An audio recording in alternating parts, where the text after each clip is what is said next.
Carl Anderson, Rocket Brewing Company. Michael Nathurst from Psycho Pipes Brewing Sweden and Hyllie Brewing Company. Christian Kapusta from Kapusta Brewing. Natalie Eriksson from Secret Sisters Brewing. And what do the Secret Sisters have in common? When did they start?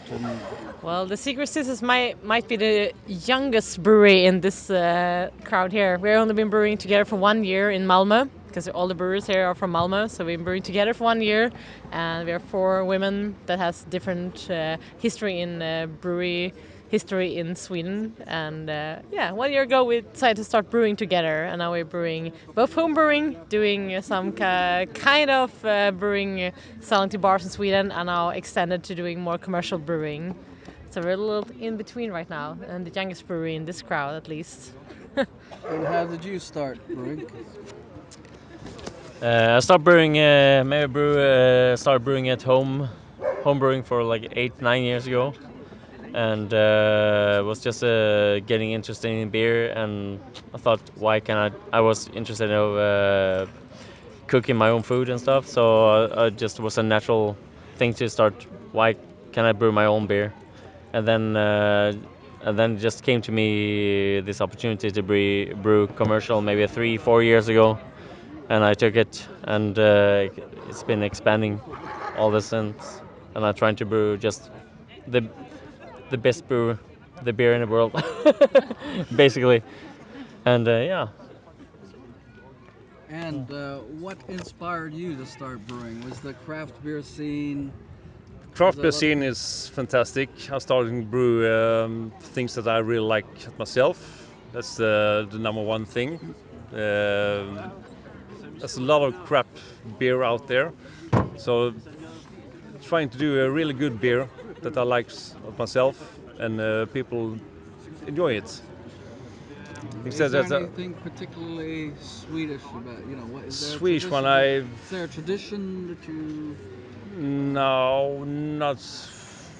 I do a lot of different kind of beers. I do sours with Swedish-inspired wood things, like sprouts and lingonberries and stuff.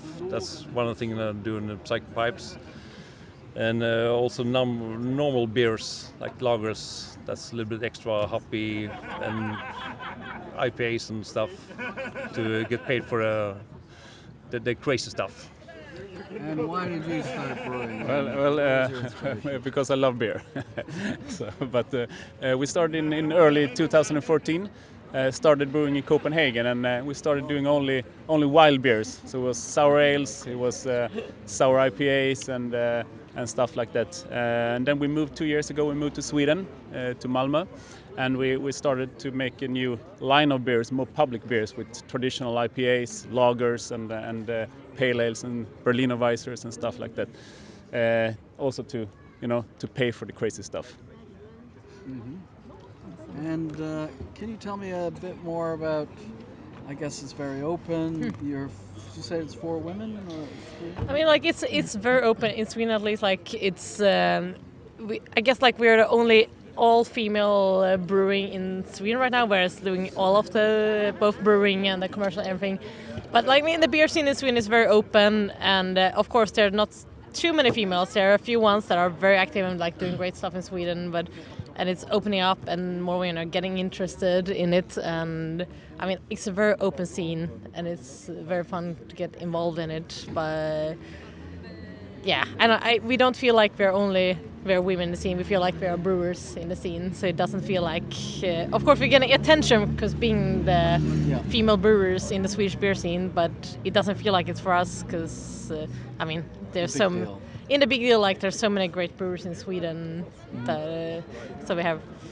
And are people switching from the commercial beers, just the general conversation, and taking up craft? Is it hard to? No, of course it's hard, because like beer scene in Sweden is hard, not only because of the like very straight alcohol laws that we have in Sweden, how to like market your beer and get your beer out in the market, but it's hard to. I mean, the beer scene is hard. Yeah. And whoever you are brewing beer, it's hard to get your beer out and market and I think everyone brewing in Europe is feel like people want new beers all the time, and that makes it hard for you as a brewer because you want to make like new interesting beers, but you also are like a company that wants to gain an effort of it and make your living out of it. And for our brewing, we are 4 people doing like a full-time job on the side of brewing, and even that is hard. So, and that's the reality of many brewers. Like you have a like a job on the side, and then you have to do brewing. So of course it's hard. Whoever we are.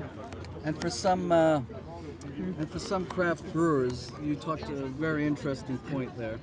There is this pressure, something new every time. Do you feel that pressure, or do you resist it, or do you like it, or do you like some craft brewers? They love making new things. Others want to perfect. Personally, I don't feel the pressure like I have to follow the trends. But of course, you cannot deny the trends. You follow it in some extent. But on personal level, you try to push what you know. You know something, and and try to push your the quality, and you push your. Personally, I don't feel like it's like a pressure to follow trends. But you try to always do the best beer you can, and you try to. I have a lot of. I have too many concepts in my head. I just try to do the most interesting one, the ones who's challenging, and trying to evolve what you know and what you to make just more interesting stuff. Personally, I like to do things that's between styles, so I like to mess with people's head. Like it's not is it this style or this style. I don't know. Come from music background also, and I never liked when you're trying to push into corner like you play this kind of music. So it's the same in beer. I try to mess with people's head. Labels. No, I don't like labels. So I try to mess with people a bit. Like I go between styles and see what happens, and get. I think that's funny, just for my style. And what do you consider to be innovation? What does innovation to be in the craft beer world? There's so many people saying we're innovative.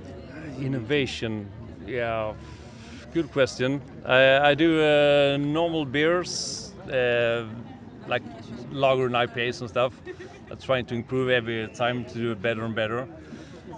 And beside, I have another brewery, Psycho Pipes, that do the crazy stuff.